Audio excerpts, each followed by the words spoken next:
Hello everyone. Today we're gonna talk about Women's Day. My name is Danica. And I'm Maximo. Hi everyone and welcome to our podcast episode of International Women's Day. We're a team of two English students and today we'll be talking about why March 8th is celebrated worldwide. First, we'll give a quick overview of how the day began. Then we'll share two key historical moments, discuss why women's rights matter today. Then finally, each of us will give our personal take on why the day still matters and what changes remain. Let's get started.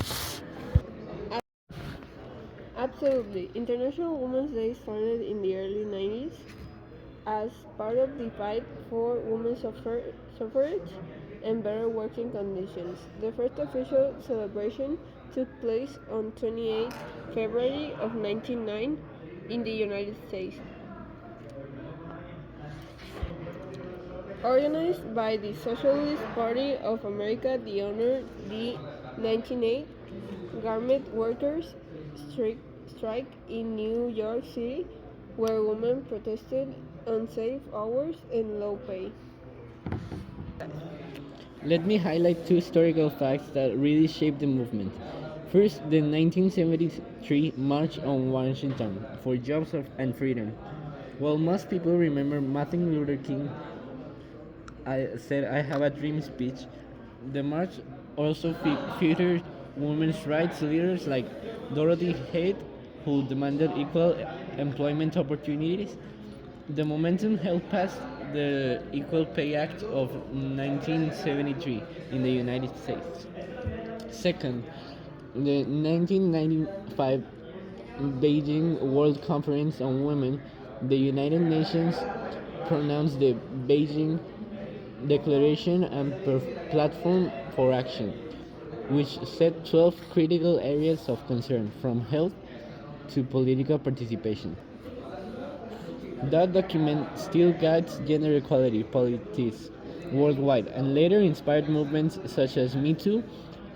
Both events show how the fight moved from street protests to global policy frameworks. Today, International Women's Day celebrates both the achievements of the challenges that women still face in many communities, countries, and places. Women hold leadership positions, access higher education, and contribute significantly to the economy. Yet, the gender gap remains.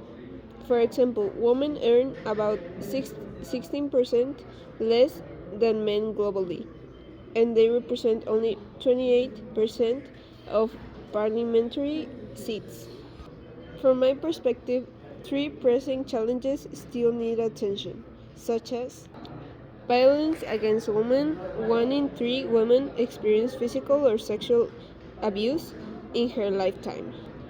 Economic inequality. The gender pay gap and the glass ceiling limit career advancement.